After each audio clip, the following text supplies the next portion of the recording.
کہ بھئی 100 سال کا 80 سال کا 90 سال کا ریکارڈ ٹوٹ رہا ہے بارش کا، آپ پھر بھی حکومت کو ذمہ دار ٹھہرا رہے ہیں. اب اتنی زیادہ بارش تو حکومت اس کی ذمہ دار نہیں ہے نا، آپ کیوں اپوزیشن برائے اپوزیشن کر رہے ہیں؟ تھینک یو سو مچ. دیکھیے جی، اگر میں برائے اپوزیشن کر رہی ہوں تو پھر ارشاد صاحب نے جو ابھی اپنا تجزیہ دیا انہوں نے کیا کیا؟ اگر میں اپوزیشن کر رہی ہوں تو انہوں نے، یا آپ اس وقت پروگرام میں جو سوالات کر رہے ہیں وہ سوالات آپ ان حقیقتوں کو سامنے رکھ کر ہی کر رہے ہیں نا، جو کچھ ہم اپنی آنکھوں سے دیکھ رہے ہیں. یعنی اگر کراچی ہی سے کشمیر تک کی بات کروں، کراچی تو ہے، جیسے بھی ارشاد صاحب نے کہا کہ دنیا مثال دیا کرتی تھی، یہی کہا نا. یعنی اب دنیا اچھی مثال دیا کرتی تھی، اب دنیا بری مثال دے رہی ہے. ساری دنیا میں اگر کراچی کا نام لو تو جو حالات دیکھتے ہیں نا، کچرا، گٹر، سڑکیں ٹوٹی پھوٹی ہیں، انلیگل ہائیڈرنٹس ہیں، یہاں پر بھتہ مافیا تھی، وہ چلے اس سے کچھ حد تک تو جان چھوٹی، چائنا کٹنگ ابھی بھی ہے. وہ تمام چیزیں جو تھیں اور ابھی بھی اس میں سے کئی چیزیں باقاعدہ پنپ رہی ہیں، بلکہ بہت زیادہ لوگوں نے فیسیلیٹیشن لے لیا اس میں. تو اس میں برذمہ تو کوئی بھی نہیں ہے نا. اگر نثار کھوڑو صاحب یہ کہہ رہے ہیں کہ پیچھے اتنے، تو پھر بس ہم چپ کر کے ہاتھ باندھ کر بیٹھ جائیں. ہم کہیں بھائی جو بھی حکومت آئے گی وہ یہی کہے گی بھائی 70 سال پرانا گند ہے، 70 سال پرانی تباہی ہے. تو پھر جو حکومتیں آئیں ہم ان سے ایکسپیکٹیشن چھوڑ دیں. اگر ایک حکومت، جیسے اگر نثار کھوڑو صاحب سے بات کریں، ان سے پوچھیں کہ پہلے چلیں آپ کی 2 سال 3 سال حکومتیں رہیں، چلیں آپ کو ایک سمپتی تھی کہ بھئی پورے 5 سال نہیں ملے، اب تو مل گئے.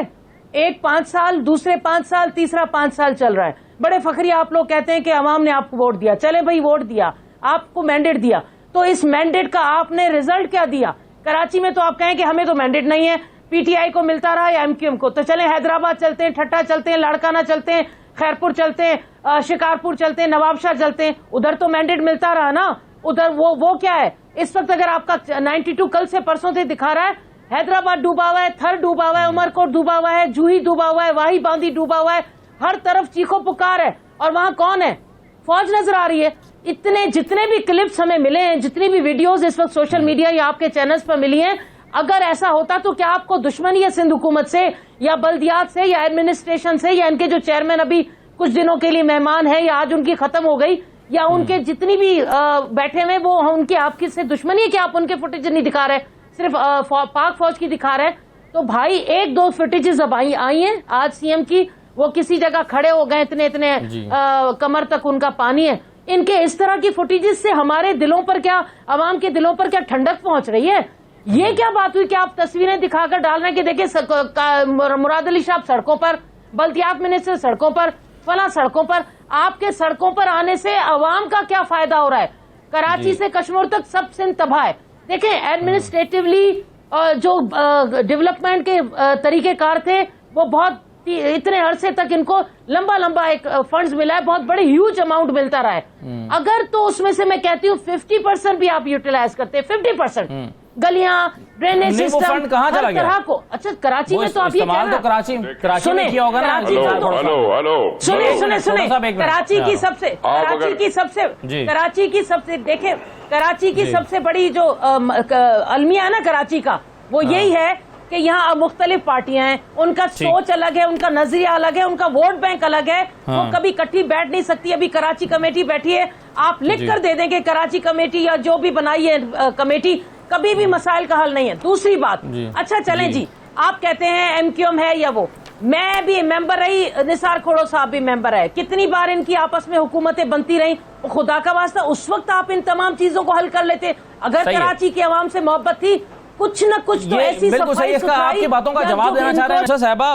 2 جملے سن کے کراچی والوں کے کان پک گئے، بلکہ کراچی نہیں پورا پاکستان والوں کے. میں کیا کروں، میرے پاس تو اختیارات نہیں ہیں، ہم کیا کریں، ہمارے پاس تو فنڈز نہیں ہیں، وفاق نے روک رکھے ہیں. اگر یہ مسئلہ ہے بھی تو اس مسئلے کا حل کوئی نہیں ہے. دیکھیے جی، بہت ساری باتیں ہوئیں ابھی ارشاد صاحب نے اور یا مقبول جان صاحب نے اور نثار کھوڑو صاحب نے بھی، ہر کسی کی نیت ہے کہ اللہ کرے کہ کوئی حل نکل آئے. لیکن بات یہ ہے کہ جس کے پاس پاور ہے، اختیارات ہیں، جیسے بھی حلیم نے بھی بتایا کہ جو 90% پاورز ہیں، اختیارات ہیں، وہ سندھ حکومت کے پاس ہیں. چلیں سندھ حکومت کی یہ بھی سب سے بڑی ہم نے دیکھی ان کی طرف سے کہ انہوں نے جو بلدیات کے الیکشن کروائے وہ بھی بہت مشکل سے سپریم کورٹ کے کہنے پر کرائے. دنیا میں جتنے بھی ممالک کا سسٹم جو بہترین جاتا ہے نا, یا وہ شہر ڈیولپ ہوتے ہیں یا وہ ان کی آگے بہترین ہمیں نظر آتا ہے, وہ صرف بلدیات مضبوط ہوتا ہے, یعنی لوکل باڈی سسٹم مضبوط ہے تو آپ کا وہ شہر ترقی بھی کرے گا اور وہاں آپ کو ہر چیز نظر بھی آئے گی. ہماری بدقسمتی یہ ہے کہ ہمارے یہاں اگر بلدیات کا سسٹم آتا بھی ہے, جو کہ مجبوری میں آیا, انہوں نے الیکشن تو کرا دیے, لیکن اس سسٹم کو مضبوط نہیں کیا گیا. دیکھیں یہ لیجسلیٹرز کا یا ان کا کام نہیں ہے کہ ایم پی ایز کا کہ کھڑے ہو نالوں میں کھڑے ہو کر تصویریں کھنچوا رہے ہیں, روڈوں پہ کھڑے ہو کے تصویریں کھڑا رہے ہیں, لوگوں کو نکال رہے ہیں یا جو بھی کر رہے ہیں. ان کا کام ہے قانون سازی کریں. لیکن ہماری بدقسمت یہ ہے کہ یہاں پر ہوا یہ ہے, خاص طور پر پیپلز پارٹی کے دور حکومت میں انہوں نے اس کو کمزور کیا. یعنی ان کو وفاق سے تو اختیارات چاہیے, چلے بھائی چاہیے, ہم بھی آپ کے ساتھ ہیں, لیکن جو نچلی سطح پر اختیار ہے, جو ایک کونسلر کو, آج بھی کونسلر رو رہے ہیں, ان بیچاروں کو تو 5 سال 1 روپیہ نہیں ملا. میجورٹی میں ایسے کونسلرز ہیں. تو یہ چیئرمینز کو ملتا رہا, چیئرمینز آپس میں بانٹ کر اوپر بھی دیتے رہے, خود بھی کھاتے رہے. تو جب بلدیات سسٹم ہی مضبوط نہیں ہوگا تو پھر کس طریقے سے آپ, پھر یہی ہوگا. اب کتنی بھی کمیٹیاں بنا لیں, مجھے بتائیں. اچھا یہاں پر یہ بھی بات ہوئی کہ کراچی کی, اگر ہم کراچی کا ذکر کریں, آپ ذرا نا ایک ذرا سی تحقیق کر لیں, آپ کو پتا چل جائے گا یہ جو انلیگل ہائیڈرینٹس بنے ہوئے ہیں, ان کا پیسا جو 50-30 لاکھ جاتا ہے, یہ کس کے اکاؤنٹس میں جاتا ہے؟ ان کے پیچھے سیاسی لوگ بیٹھے ہوئے. اگر نہیں ہے, سنیں, اگر نہیں ہے تو جب ایم کیو ایم کے ساتھ محبت تھی, پیار تھا اور آپس میں حکومت ایک ساتھ تھی, تو خدا کا واسطہ کراچی کے لوگوں کی خدمت کر لیتے. نہیں, یہ سوال آپ نے اٹھایا, یہ آپ کا اشارہ کس کی طرف ہے کہ انلیگل ہائیڈرینٹس کا پیسہ کس کی جیب میں جاتا ہے؟ آپ کس کی طرف اشارہ کر رہی ہیں؟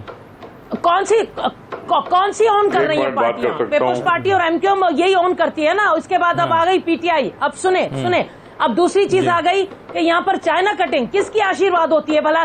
جیسے اگر سندھ حکومت کے جتنے بھی ادارے ہیں, اب جتنے سیکرٹریز جو بھاگ گئے, مجھے بتائیے کس نے ان کو بھاگنے کا موقع دیا؟ وہ کاکا تھا, وہ مورائی تھا, وہ پتہ نہیں نام لیتی جاؤں میں, وہ ایک قائم خانی بھی تھا کوئی بلدیات کا. آخر اگر تو سندھ حکومت کو پتہ نہیں چلا اور میئر اور ان کی آشیرواد سے اس قائم خانی کے گھر میں سونے کا اتنا بڑا آیا, تو سندھ حکومت کی رٹ ہی نہیں ہے. میں کہتی ہوں پھر آپ استعفیٰ دیں. اگر آپ اس سرزمین پر کراچی پر آپ سمجھتے ہیں کہ آپ کا اختیار نہیں ہے تو پھر استعفیٰ دے دیں. ایک بات کھوڑا صاحب, ویسے وہ تو ہے نا کہ اگر ایک غیر قانونی عمارت تعمیر ہوئی ہے, مثال کے طور پر جو سرکولر ریلوے کی پٹری کے اوپر ایک پلازا بنا ہے, اس کو بجلی کا کنیکشن کون دے دیتا ہے؟ ایک غیر قانونی عمارت جہاں پر 4 منزلہ بن سکتی ہے, وہاں پر 8 منزلہ بنتی ہے, تو گیس کا کنیکشن کون دے دیتا ہے؟ سنیں تو صحیح, کون دے دیتا ہے؟ اچھا وہ جو انلیگل جگہ بن رہی ہوتی ہے اس کو کون اتھورائز؟ اچھا کھوڑا صاحب مجھ سے بات کریں تو ان کو روکیں تو صحیح. جی کہیے صاحب جی. نہیں, میں رک گئی. کھوڑا صاحب میں رک گئی. ہمیں تو ہوا 16. آپ بات ہاں رکے, بسم اللہ, رک جائے بسم اللہ. ہمیں جی زبردستی ہمیں الیکشن کرانی پڑی 2016 میں, جس کی ہم نے مشکل سے 4 سال پورے کیے. پھر یہ میں آپ سے بات کر رہا ہوں کہ آئینی طور پر 2001 سے لے کے 2009 تک ایک قانون بنا تھا جو سیاسی اثر رسوخ کے بغیر تھا. اس 9 سال میں ان لوگوں نے کیا کیا کہ 9 سال میں اتنی لانگ ٹرم پالیسی بھی نہیں بنا سکے